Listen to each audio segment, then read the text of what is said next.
Hi everyone, this is Michelle with Fanbase Press. I am here at San Diego Comic-Con at the Penguin Random House booth, and today I am joined by Kali Wallace. And I'm excited to meet you because you have a brand new book out called Salvation Day. Yes. That just released on July 9th.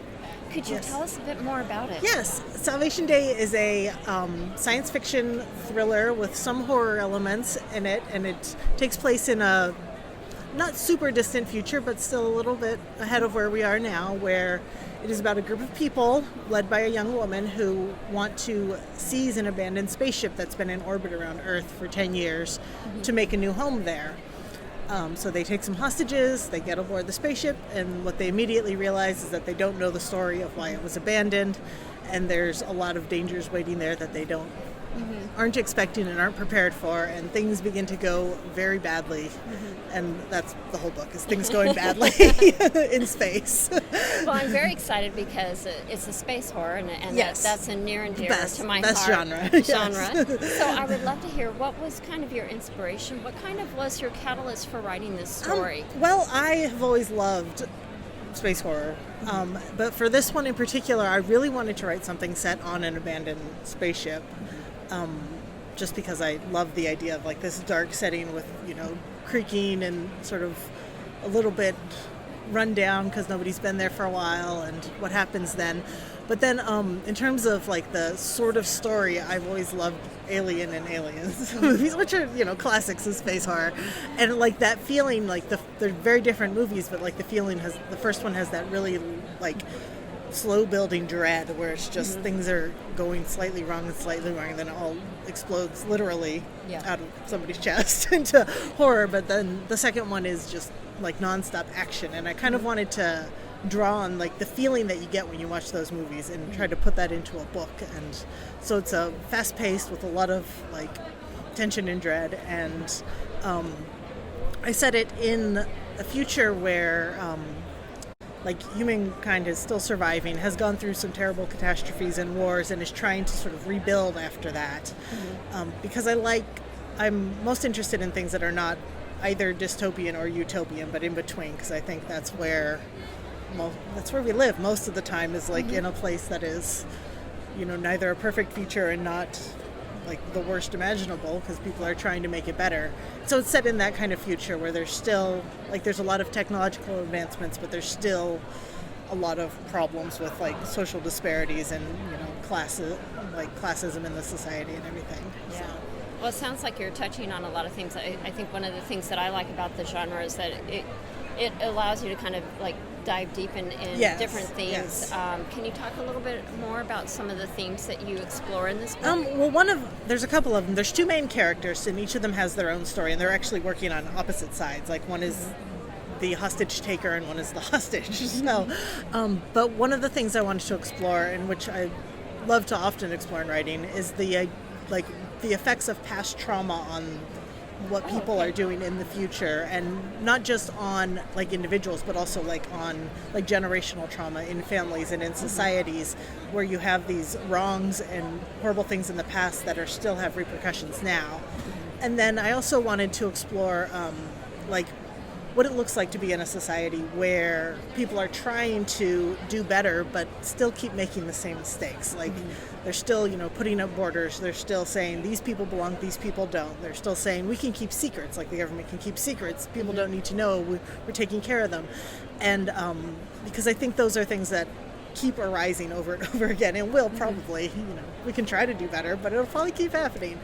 And then on a more specific level, I'm fascinated with cults and always have been, so I wanted to look at what makes people join cults or movements or like extremist groups when they're so desperate that like taking an extreme violent action, like taking hostages to steal a spaceship, seems like the best option, and really getting into the both like the social setup that drives people to do that and the psychology.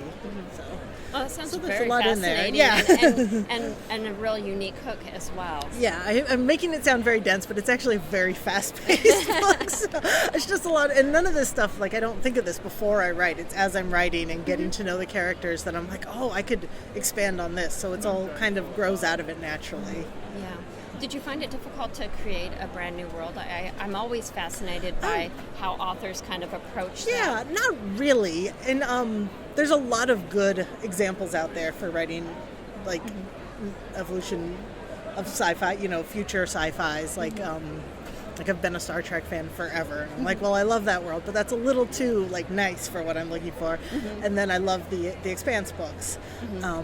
And the TV show is great too. But it's like, oh, but that's not quite what I'm, it's like, that's not quite what I'm looking for either. But there's a lot of inspiration. So it's actually, like, thinking of drawing from different inspirations is pretty easy. So I don't think it was that hard. And also, this is a little bit of a cheat, but, like, it takes place on a single spaceship in a single day. So there's a lot of things. Like, if you ask me, well, how did the economics work in this one? I could probably hand wave something, but I didn't have to describe it in the book. Like, there's no point where I have to stop the action and throw that in. So yeah, fun, and you want to keep that fast pace, right? And thinking of aliens and how quick it was. And do you have a little bit of humor in your book as well? Probably not that much. I think it's a pretty dark book. I mean, there's a little bit, I think, just in, like, the natural, like, my character voice, of writing just people's points of view, but it's actually a pretty dark story. So I'm intrigued. So. Yes. So what else do you have coming up, project-wise? Anything that you can share? Yeah. Well, I have another be a sci-fi thriller book coming from Penguin.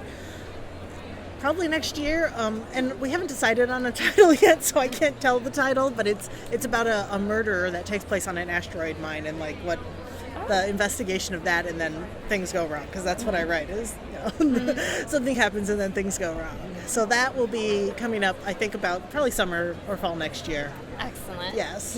And then for our viewers that aren't Yes. able to make it to San Diego Comic-Con, Yes. where can they find you on social media?